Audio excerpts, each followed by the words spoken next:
Dear students, Assalamu alaikum. We are continuing with our report section, and today's lesson we are going to see how to customize our reports and use various other buttons and facilities available within the report center. You might remember that last time we visited the report center and saw the many different type of reports which are available within the report center. हमारे पास बहुत सारी यानी तकरीबन accounting की तमाम requirement की reports मौजूद है, लेकिन हो सकता है, पॉसिबिलिटी हमेशा होती कि वो रिपोर्ट हमारी मैनेजमेंट की बाज़ रिक्वायरमेंट्स पूरी नहीं कर रही। लेकिन उससे भी घबराने की ज़रूरत नहीं, क्योंकि हमारे पास कस्टमाइजेशन टूल मौजूद है, जैसे हम अपनी रिपोर्ट एज़ पर हमारी मैनेजमेंट रिक्वायरमेंट पूरी तरह से सेट कर सकते हैं। और सबसे अहम चीज़ ये है कि जब भी चाहें हम उसे ये तमाम डेटा एक्सेल में दे सकते हैं, ताकि वो जिस तरीके से चाहें इसे इस्तेमाल करें, एनालाइज करें और उससे जो भी रिपोर्ट्स और फीचर्स हासिल करना चाह रहे हैं वो कर लें। तो ये तमाम चीज़ें हमारे पास, तमाम टूल्स हमारे पास क्विक बुक्स में मौजूद हैं। अभी हमने जो देखा है वो ये देखा है कि रिपोर्ट्स को कस्टमाइज़ कैसे किया जाता है। आज हम देखेंगे कि उसे फ़िल्टर कैसे करते हैं, उसकी मज़ीद चेंजिंग कैसे करते हैं, और हमारे पास जो और मज़ीद उसके अंदर टूल्स मौजूद हैं वो कौन कौन से हैं। तो आइए चलते हैं क्विक बुक्स। जैसे कि मैंने आपको पहले भी बताया था कि हमने जिस तरह से अपना वेंडर्स के लिए वेंडर सेंटर जाते हैं, कस्टमर्स के लिए कस्टमर सेंटर जाते हैं, तो हमारे पास रिपोर्ट्स के लिए रिपोर्ट्स सेंटर मौजूद है। रिपोर्ट सेंटर में हमारे पास तमाम रिपोर्ट्स जो कि हमारे सिस्टम में मौजूद हैं वो लिस्टेड हैं। जैसे जैसे आप नई रिपोर्ट्स बनाते जाएंगे, नए फॉर्मेट्स डेवलप करते जाएंगे, आपके पास ये फैसिलिटी मौजूद है कि आप उनको भी सेव करते जाएं नया नाम देके, ताकि जब भी ज़रूरत पड़े आप वो पिछली रिपोर्ट इस्तेमाल कर लें। तो आज भी हम एक एग्जिस्टिंग रिपोर्ट इस्तेमाल करेंगे और देखेंगे कि इसमें और क्या इन्फॉर्मेशन हम यहाँ से हासिल कर सकते हैं। सबसे पहले हम देखते हैं कि प्रिंट हमारे पास जो ऑप्शन अवेलेबल है उसमें आपके पास रिपोर्ट एज इट इज़ भी प्रिंट कर सकते हैं और पीडीएफ में भी इस रिपोर्ट को प्रिंट किया जा सकता है। पीडीएफ में लोग आमतौर पर इसलिए प्रिंट करके देते हैं ताकि सॉफ्ट कॉपी अगर किसी को भेजनी हो तो उसमें उसे आसानी होती है। एक चीज़ और जो आपको स्क्रीन पर नज़र आ रही है वो है कमेंट ऑन अ रिपोर्ट। ये एक नया फीचर है जो हमारे पास आया है, और अब ये इन तमाम लाइन आइटम्स के ऊपर हमें कमेंट करने की फैसिलिटी देता है। आइए हम एक छोटी रिपोर्ट पकड़ते हैं ताकि हमें ये हमसे पूछ रहा है कि आप जा रहे हैं क्या, इसको आप सेव करना चाह रहे हैं, तो अभी फ़िलहाल हम इसे सेव नहीं करेंगे। हम एक स्टैंडर्ड रिपोर्ट पकड़ते हैं ताकि हमें कमेंट करने में आसानी हो। अब हमारे पास कमेंट के कॉल आउट बॉक्सेस आपके सामने नज़र आ रहे हैं। जिस चीज़ के ऊपर आप कमेंट करना चाहें आप उस आइटम को पर्टिकुलरली आइडेंटिफाई करें, और उसके ऊपर जब आप लिखेंगे, जितने आप कमेंट डालते जाएंगे उतने नंबर बढ़ते जाएंगे। इस वक्त हमने एक लाइन आइटम पकड़ा है जिसका नाम है मटेरियल इनकम, और इसके ऊपर हम कमेंट कर रहे हैं from sale of construction products, और हमने इसे सेव कर लिया। जब हमने ये इसे सेव कर लिया तो अब हमारे पास जब भी हम इसको क्लिक करेंगे तो ये हमें इसकी इंफॉर्मेशन देगा। हमने दूसरी आइटम को हमने सेलेक्ट किया है, उस पर हम एक और कमेंट लिख देते हैं। अब हमारे पास ये सारी इंफॉर्मेशन आ गई।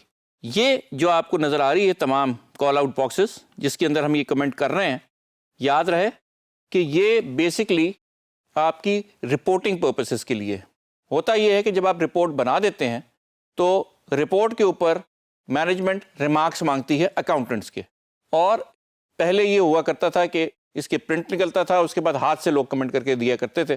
लेकिन ये फैसिलिटी अब हमारे पास क्विक बुक्स ने खुद दे दी है कि बजाय इसके कि आप हाथ से लिखें या कुछ और इस तरह का काम करें, आपके पास ये कॉल आउट बॉक्सेस अवेलेबल हैं तमाम हेड्स के लिए। आप वहाँ लिखते जाएं और नीचे आपकी स्क्रीन के ऊपर जितने कमेंट्स आपने किए होंगे वो आते चले जाएंगे।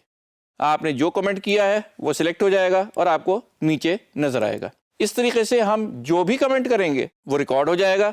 जब भी हमारा मल्टी यूज़र सिस्टम में मैनेजमेंट का कोई सीनियर ऑफिसर ये चीज़ चेक करेगा कि इसके बारे में हमारे अकाउंटेंट ने क्या कमेंट किया है, तो that will be available on record. पहले उसे कोई कागज़ देखना पड़ता था, अब पेपरलेस ऑफिस की तरफ क्योंकि हम जा रहे हैं, तो he does not need to have written record, all he needs to do is access to QuickBooks. उसके पास क्विक बुक्स की एक्सेस होगी, वो अपनी रिपोर्ट खोलेगा और इस रिपोर्ट के ऊपर जो जो कमेंट आए हैं वो करता जाएगा, और चाहे तो वो एडिट करके इसके ऊपर अपने भी कमेंट डाल सकता है।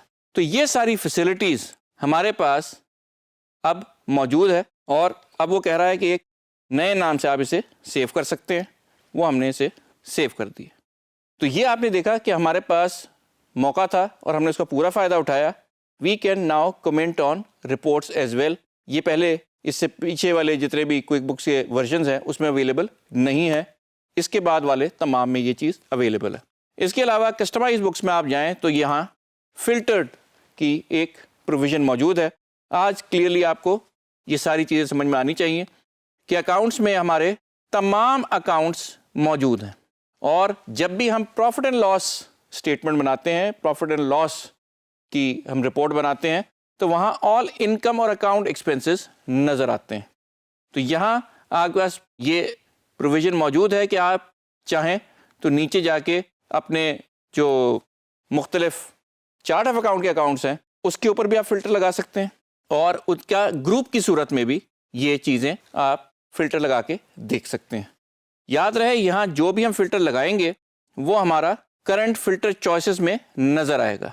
हमने जो अभी तक 2 फ़िल्टर लगाए हैं, एक डेट का और एक अकाउंट्स का। अकाउंट्स हमें बिल्कुल उस तरीके से नज़र आ रहे हैं जो कि हमने इनकम और एक्सपेंसेस में एडजस्ट कर रहे हैं।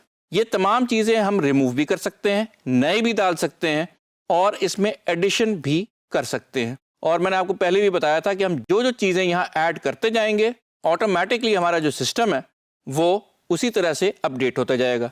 और दूसरी चीज़ जो मैंने आपको पहले भी बताई हुई है, दोबारा बता देता हूँ याद दहानी के लिए, कि जब भी हम कोई अपना कॉलम सेलेक्ट करेंगे फॉर फिल्टरिंग, तो वो उस कॉलम में मौजूद तमाम अवेलेबल जो उसकी वैल्यूज़ है वो दिखाएगा, और आपको एक और चॉइस देगा, वो है कि at the same time you can choose more than 1 options. दोबारा से समझ लें इसे।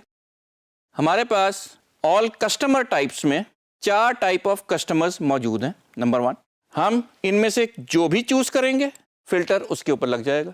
लेकिन हम चाह रहे हैं कि फ़िल्टर एक से ज़्यादा चॉइसेस पे लगे, तो हमारे पास वो भी ऑप्शन मौजूद है कि हम एक वक्त में एक से ज़्यादा चॉइसेस के ऊपर फ़िल्टर लगा लें।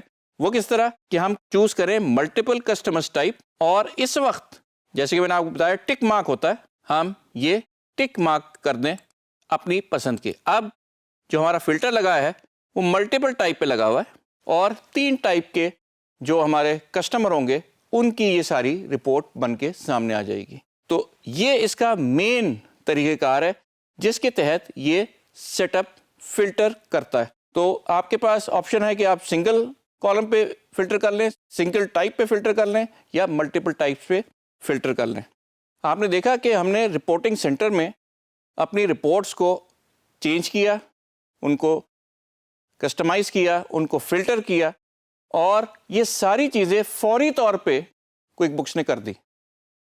एक ज़माना था कि हर रिपोर्ट जब चेंज होती थी तो उसे दोबारा से प्रिंट करके तमाम लोगों में बांटा जाता था। आजकल के दौर में ये नहीं होता। रिपोर्टें ऑन द फ्लाई चेंज होती हैं, और लोग भी उनको उसी वक्त बैठ के देख लेते हैं, और जब तक वो सेटिस्फाई नहीं होते वो मुख्तलिफ चेंजेस करते रहते हैं। और अगर वो एक जगह बैठ के नहीं देखना चाह रहे तो अपने ही डेस्कटॉप पे उनको ये फैसिलिटी मौजूद है। आपने उन्हें सिर्फ ये चीज़ करके देनी है कि किस तरीके से उनकी पूरी रिक्वायरमेंटें हर एंगल, हर फिल्टर के साथ, हर कॉलम रिक्वायरमेंट के साथ कंप्लीट हो जाए।